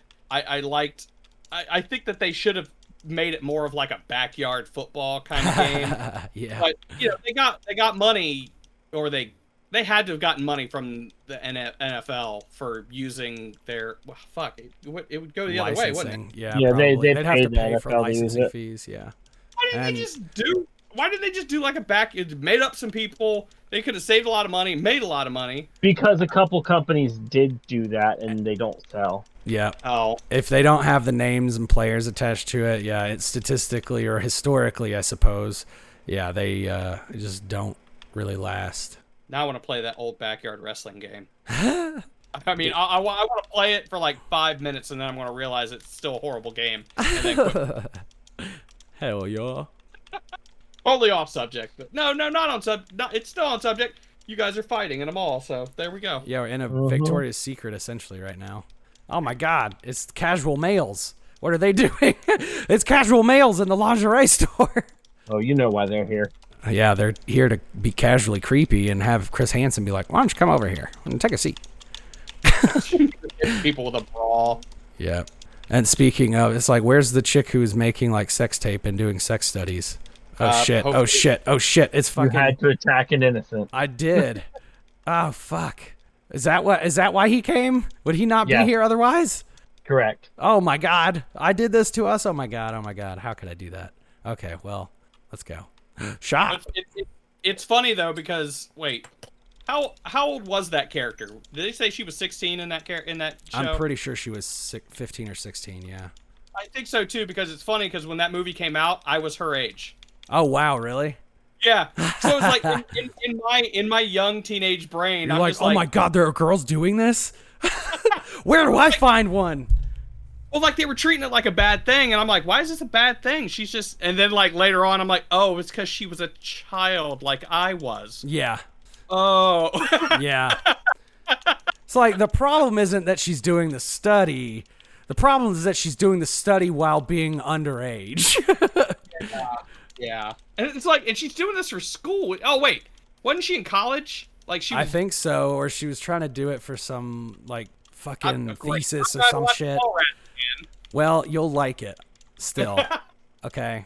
If for nothing else, because If nothing otherwise I'll else, drive because all the way he's up on to that- up there and ask you, you want a If chocolate nothing covered else, pretzel? because he's back on that damn escalator again. Yeah, Jaeger. Oh my God, it was funny. I was watching American Dad, and it was like one of the later seasons, and they showed like some dude on the escalator, and he was talking to, I think it was Roger and Stan were standing there, and the dude on the escalator was saying something to him, and his foot got caught at the bottom of it, and his skin got fucking sucked off, and he fell over, just dead, just a body of meat.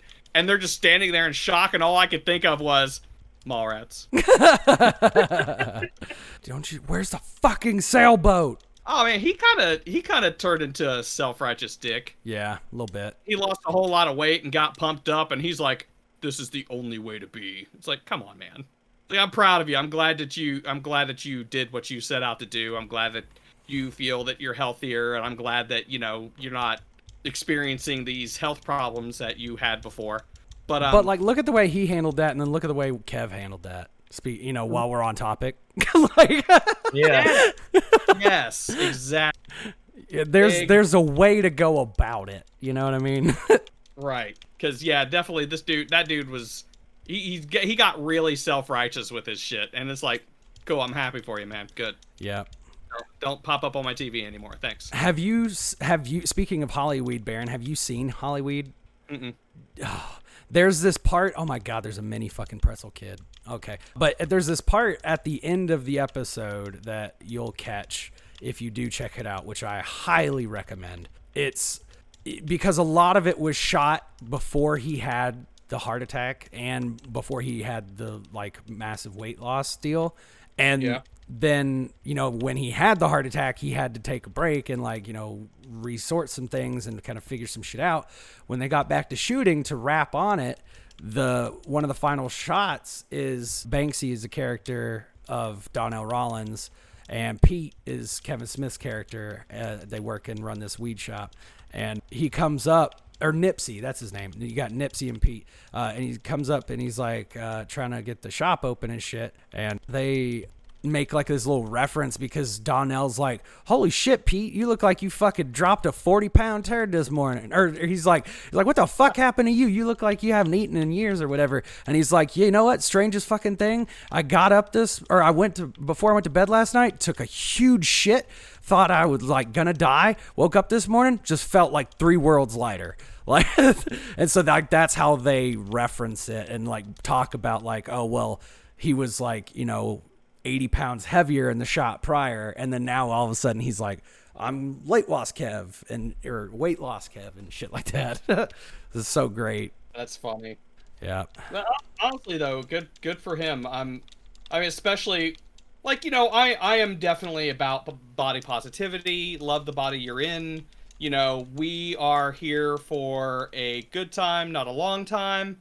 But if you are in a situation where your lifestyle is fucking with your health and, you have a heart attack and you know that maybe eating a little better will keep you on this world a little longer and that's what you want, then by all means, I completely support it.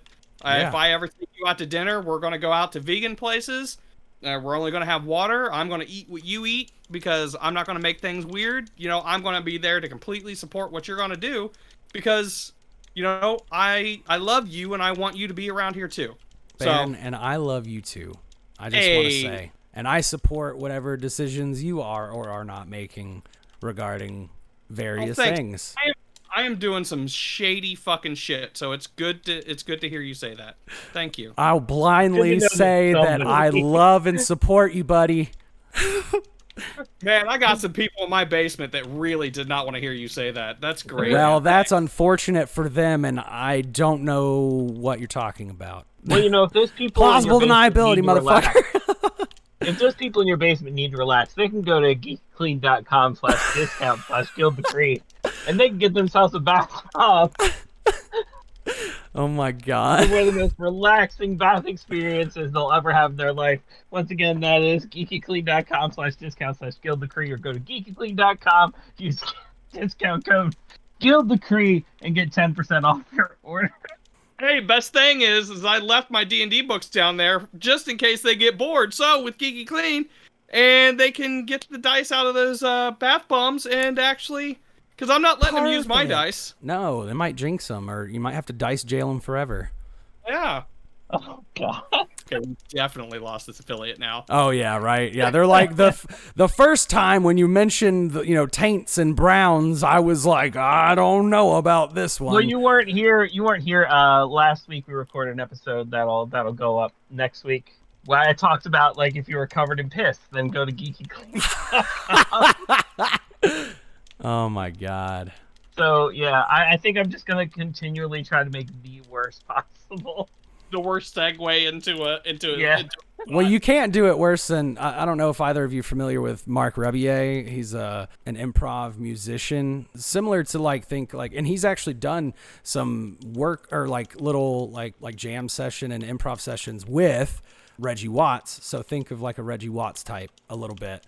But he'll make loop, he's lovingly referred to as Loop Daddy on Twitch and on YouTube, I think. And he just makes some really cool shit and has recently been collaborating with a lot of really cool people like Wayne Brady and Harry Mack. And he just makes some really dope music and is really good. But he had a spot recently for Manscaped, actually on the Harry Mack stream. And he referenced it and he was like, Manscaped, it's, it's for your pubis. You can shave your dick. I assume there's a product that you can, use on your downstairs. And he's like, but it's not just for your pubes. You can use it on your face too. And then Harry Mack is like, yeah, but if you're gonna use it on your face, start there. The order is crucial. And mean, it's not wrong, right? That was just their spot. And he's like, yeah, I think it's a generous, go to manscaped.com/Mark Rebier and get, probably 15% off or free shipping or some shit like that. I don't know. What do you think, Manscaped?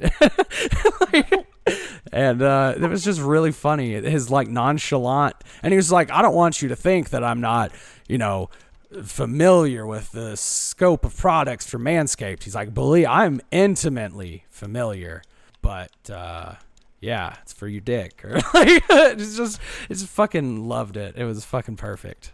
It just reminded me of. I mean, it was not as well said as yours necessarily, but they're just that whole yeah, this is sponsor, but we can be cool about it and fuck around, and there's something to be said about that. I will say this, that if Sam Riegel can get away with half the shit that he Dude, for real, Sam, if you're out there, I love you. My wife has retweeted at you a fuck ton of times with that you've actually seen and retweeted or hearted, where like everybody needs a Sam, those memes, and but like she like cropped him into it, so it's like Sam Gamgee and I can't remember the other Sams that are typically like in that, but like he was on there. Supernatural. Yes, there you go. I'm not a big Supernatural person, that's why it like doesn't stick with me. But yeah, like she cropped him in on there and was like, everybody needs a Sam. And it was like a picture of like him and Liam like on each other's shoulders or whatever. It was super cute. And yeah, and I love Liam and Sam. Oh, they have a beautiful relationship. They really do. I envy that. Like I loved hearing about how they met and everything like that. Yeah, Laura Bailey. Sorry, I just had to give one of those for all work, no play. Yeah, for me, they like oh my gosh, okay. Much like Jay and Silent Bob, Jason Mewes and Kevin Smith, Liam and Sam are right up there with my examples of pure platonic love. Like you know, everybody has these tendencies online to be like, oh, they're fucking. It does, and I'm not even talking about it doesn't matter their gender. If there are two people that are nice to each other online, oh, they're fucking. Yep. It's like why can't we celebrate platonic love? I love my friends too. That doesn't mean I want to fuck them. Right? So it's like, yeah, I love not all of them anyway. No, I'm just kidding. Right, not all of them. So yeah, it's good. I love seeing their relationship, just much like I love seeing the relationship between Kevin and Jay. Oh hell yeah, It's great. It's fantastic. Kevin's always been there to help Jay, and I mean I know Jay's had his hard times, but I mean I guarantee you that Kevin was there for him the whole time. Oh yeah, 100%. And you know, on that journey, that was the whole reason why they started Jay and Silent Bob Are Getting Old as like a podcast or live show, which that was the other thing. It was Jay and Silent Bob Get Old, and I think An Evening with Kevin Smith. That was the double feature at Zany's that one night. Yeah. Because you and my wife even like you kind of like helped that come to fruition. Like we had tickets to one show and then I wound up with tickets to both. So that front row seat that I had, I got to camp out both shows for back to back. So like 6 hours, I was sitting 12 feet away from my fucking hero and just like taking everything he said as gospel.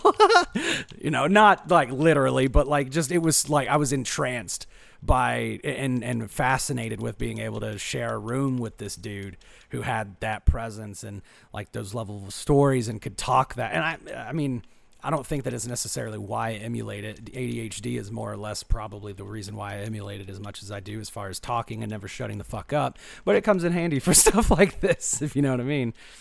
Oh, yeah. I'll say that the evening with Kevin Smith, oh my God. No, Rick, come back here. Oh no, we can't. There was a comic sign. If you're on YouTube, like, and you're watching a VOD, like replay, there was a comic book sign above one of these doors, and it was a Stan Lee like 8-bit image. It was fucking. Oh yeah, that was sweet. I never even noticed that before. I just caught it, and I like it brings a tear to my heart, and I love it. 8-bit is kind of hard to interpret sometimes. I thought it was just a dude in sunglasses smiling. But then looking at it again, just like how you pointed it out, that's obviously a mustache. Yep. That's awesome.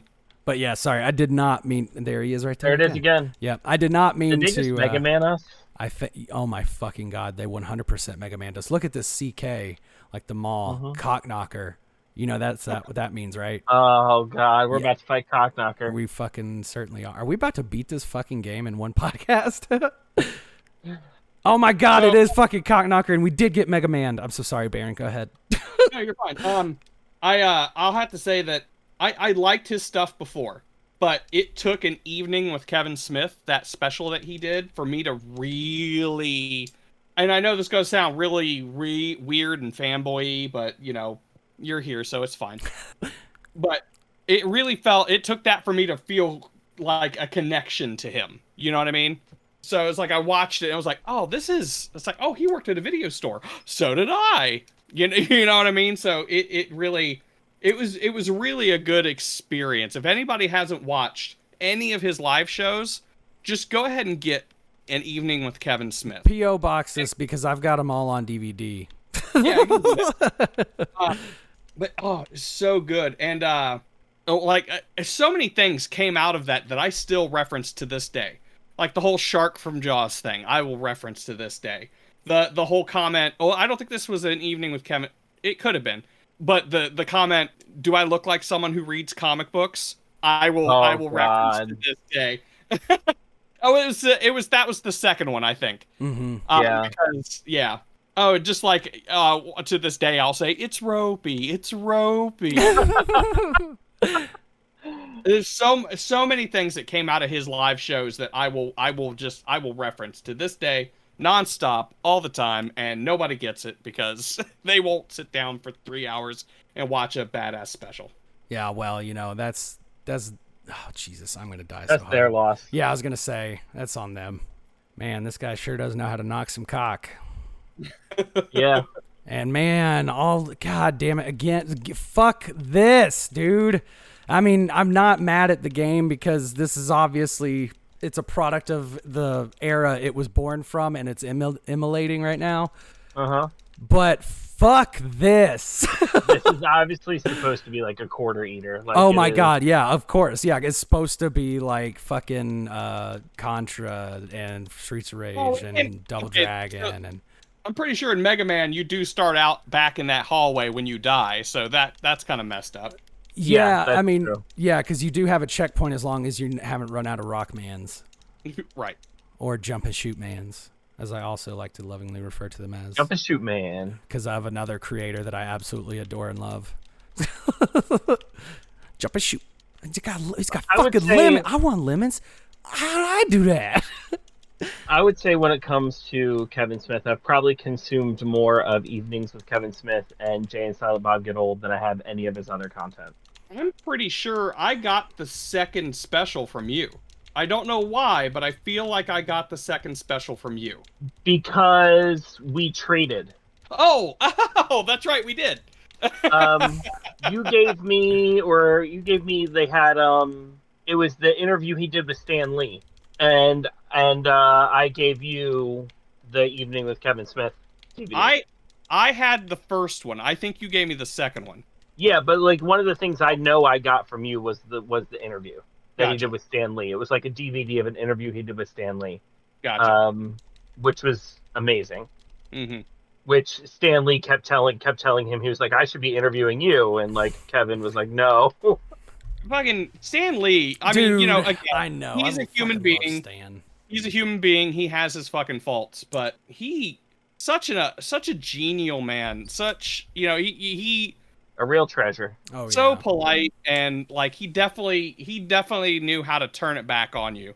You know, all the praise that you want to lump on him, it doesn't matter who the fuck you are. He's gonna be like, no, I should be interviewing you. You are an amazing person. It's like, Excelsior. Like, just God, I fucking love you, you Stan. son of a bitch, you. Let me Yeah. just touch your. Anyways, I think he always just liked Kevin because Kevin put him in the movies, and he wanted to be in the movies. Yep. yeah, that's that. Yeah, I'm surprised that Kevin hasn't got a shot at directing a Marvel movie yet. I don't think Right? Kevin wants it. I'm pretty I sure think he it's said too it big. before. Yeah, it's that just he too didn't much. want to do it. He would But feel you know what? like he. I would have said the same thing about James Gunn, though. You know what I mean? James Gunn. I mean, if you are familiar with any of his shit from before, whew, I mean, some of it's crap, but a lot of it was small. He actually wrote one of my favorite superhero movies called The Specials, and he was in it. Actually, him and his brother were both in it. Also, Judy Greer was in it as well. So that was there was quite a few famous people in it. Jamie Kennedy was in it. The guy that played Sandman in Spider-Man 3. But yeah, it's great. But that's what he did. He did like horror movies and stuff like that. So I mean, again, look at Sam Raimi. Yeah. So I mean, but you could be right though. I'm definitely not. I'm saying, pretty sure I've heard him say in like an interview before that like he doesn't want a big budget movie like that. Like that he doesn't want it. Well, I think one of his big concerns is like, like we've talked a lot about tonight, how he makes content and movies and stuff like that he's passionate about, that he wants to do. Yeah, you're right. And like he doesn't always like Green Hornet writing for that and doing the comic runs that he has. Those are kind of different because they're very much close to the chest for him. And look what he has directed. He's Mhm. directed DC shows. He hasn't done any of the movies Yep. because I think that the shows handle creators better. Yeah. I think they give them the leeway to be like, hey, obviously we're a show, we have our formula, but go for it. Right. And that's You know what I really mean? cool too, and something that is kind of unique to that. I would agree, but it's kind of lent itself to just being more open and having more flexibility, and that I think is kind of a concern that he had about, like, well, if I don't have the control that I want, or I'm not going to be happy with the product that it produces, and if I'm not happy about it, like, fuck what the critics want to say about the shit I like or don't like. Like, I care about what I feel or think about it, Right. No, definitely, I get that. So yeah, I mean that's a fair point, and yeah, and you're right, we have talked about that. So, I mean, yeah, I pretty much already answered my question in those regards. But let's just say that he was going to direct an MCU feature, whether it's already in the works or it's never even, no matter how fucking crazy it would be, what would you like to see him create? I'm biased because I'd like to see him get on the Hawkeye show. Okay, that's kind of cheating, but that's okay. I mean, I would say as that's probably the most realistic thing is him doing a TV show, him directing one of the shows, or something along those lines. I want to. I'm biased simply because he's already written comics for, like, my favorite standalone and, like, non-team associated hero in Batman, and my other love, which I put up there and equate to it. But even though I love individual characters on this as well, it's just easier to say, like, team oriented. Not the Avengers though. X-Men. Like, X-Men and mutantdom is my shit, and especially from a Marvel standpoint, honestly is, like, the only thing I really care about, like a diehard fan. Like, the Avengers, I do really enjoy what they've done with it, and I do really enjoy a lot of the arcs that they've had in the comics, and I am very glad that they are around because they've done a lot of things for comics overall and storytelling and shit like that. But I could give a fuck about the Avengers most of the time. And, right. I'm not a huge... I like Spider-Man, and I like, X-Men and the mutants and all that. So right now is a great time to be a fan for that because the X-Men #1 relaunch just happened. And I am... I've got all of the red cover variants for the Red Fire or the Hellfire Gala that just ended. I haven't read it yet, but it's so far, like, the House of X and Powers of X arcs have been fucking insane. But yeah, so it's just I would love to see him do something in the vein of X-Men. I will say that when I asked that question, I was in the same vein. I would love to see him pick up one of the mutant movies. I will say I don't think it should be anything too serious, like maybe not Wolverine. Let's not do Wolverine. I was thinking more along maybe like an Astonishing one that would have, like, Kitty Pryde and Jubilee, Rogue, Gambit, Beast, Cyclops and Jean, of course. Maybe even throw in, like, Quicksilver. And it definitely needs to be something more... Oh, you know what? No. You know what would be great? New Warriors. Oh, yeah. Okay. I could get behind that. Great for him. Yeah. Because, I mean, it's still got the kitschy, like, kind of vibe to it as far as, like, you could get away with more with it. Yeah, well, like, New Warriors, New Mutants would be good too. Anything that has that feel. You know what I mean? It's like the Guardians of the Galaxy feel, but it's on Earth. Mm-hmm. So, yeah, I could... Oh, yeah. Oh, man, I kind of... Ooh. Maybe we've stumbled onto something here, Baron. Do we need to draft a tweet to Kevo right now? Right, say, hey, do New Mutants. Please do New Please? Or, you know what?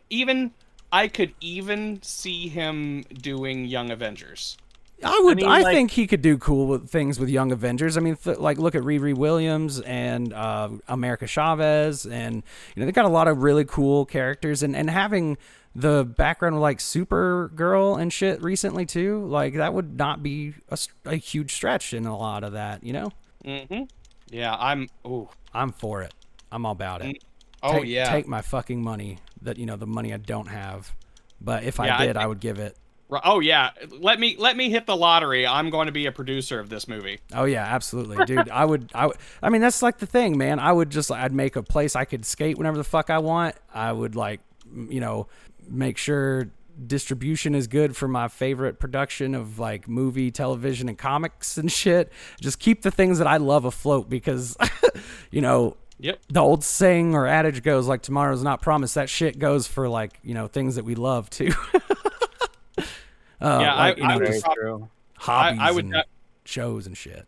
I would probably see how much Sony would part with Spider-Man for, and then just be like, okay, Disney, do you want to go halfsies on this? Right? And then can we please not do another fucking origin story and just go straight into like Spider-Verse? Like, Oh, that's 100% what they would do at this point. That's what they haven't done an origin story for him. Not this one. oh, well, okay, that's true, but everyone up to now and like, even as much as I am somewhat biased and like I love Batman, like fucking if I see the Waynes killed in an alley one more fucking time.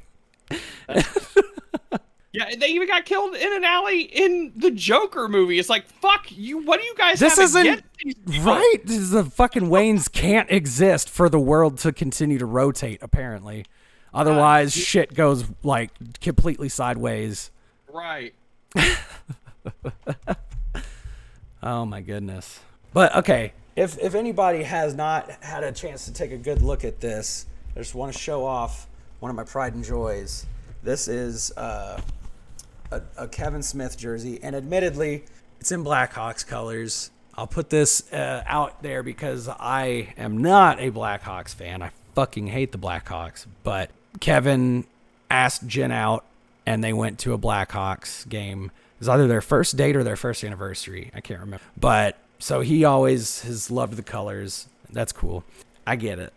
But I hate the black. Anyway, so a lot of his jerseys are done in that style. This is when we went to the Ryman and saw him do that talk or that evening with Kevin Smith. This is the jersey I picked up. And it's a fucking slate from Clerks with Jay and Silent Bob standing outside of fucking Key Stop or Quick Stop. And I fucking love it. It's scene 13.14. This is like the fucking, I can't remember what you call it. The art The cell, clapboard? the clap. Yeah. Oh, Yeah. oh, no. I see what you're saying. And also the reason why I haven't said this like in a public form on like a recorded format. So Kev, if you do by some miracle see this 37 dicks in a row. Yeah. Like that whole joke, like that's where this comes from for those that not in the know. And Mr. Smith, my hero, I play hockey recreationally, mind you. And I have always worn number 37 because you are my hero. And I fucking love, like, what better reasoning? Because when you're like even a recreational, athlete or whatever, and you're in rec leagues and shit, you run into people and other people find that out about you. And you're like, oh, that's cool. What's your number? Why do you wear that number? I get to be like, well, let me tell you. There's a movie called Clerks, and there's a particular scene where they're talking about how many dudes Dante's girlfriend has filleted. And yeah, Dante was number 37. My girlfriend sucked 37 dicks. The guy at the counter, in a row? That's always been one of my favorite lines or jokes in any movie. All right, thank you so much for listening. I mean, I think it's pretty obvious that even if not me and not Baron, Grizz is in love with this man. We both appreciate his work as well. Like I said, I've consumed quite a bit of Kevin Smith media. I mean, like, he's definitely had quite an impact, not only on our lives, but on the indie scene and upon media in general. It wouldn't be where it would be. I think that pretty much wraps it up. Absolutely. Go listen to Smodcast. Check us out on alternating Tuesdays for Discord game night and the Casters Guild, as well as Any places they can find you, Grizz?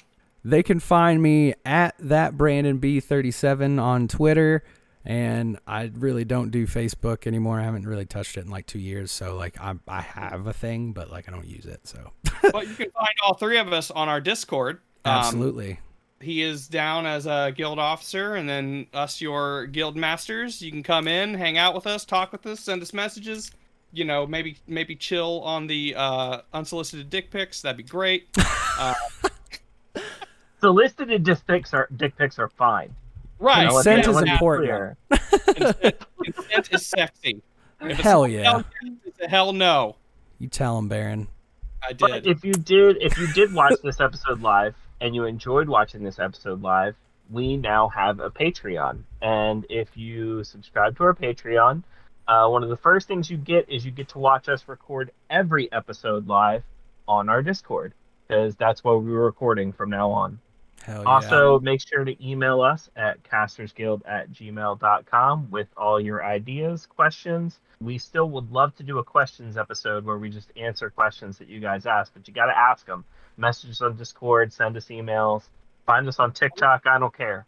We'll even set up a channel on Discord for you to be able to hop in and ask questions specifically for us to reference on our show. Oh yeah, That that's a sounds fantastic awesome. question or point. Fantastic idea. Find us on all the socials. Check out our affiliate. I've already plugged them twice, and it'll be in the description. Pretty so sure that they're like I think you've got enough. You know what? I'm just saying this now. If we ever lose them as an affiliate, keep shopping there because it's still great stuff. Yeah, It's it still is. awesome stuff. It is fantastic. We're not- They're way before we were affiliated. Right. They can message us right now and be like, you know what? We'd be more comfortable if you never did that again. And you know what? I'd probably go and buy a bath bomb right after. Yeah, absolutely. Be like, respect's due. Don't hate the player, hate the game. All right, No, but everybody. I Thanks for tuning in. love you both. Appreciate you having me on here to talk about a man that I love, as well. And yeah, absolutely. I'll We quit appreciate you interrupting. being here. I'll quit interrupting your close, but I just have to mention my love and appreciation for both of you because I know I've been, adorning that love and affection to another man this evening, but I want you to both know that your importance is not diminished. If it helps, I did not feel jealous. It's okay. Okay. I know where That's I am good. in the priorities of this polycool. I love it. Thank you so much for tuning in. Snooch to the Nooch. Snoochy boochies. See you next week. Bye, everybody. Bye. Bye. Bye-bye. Bye.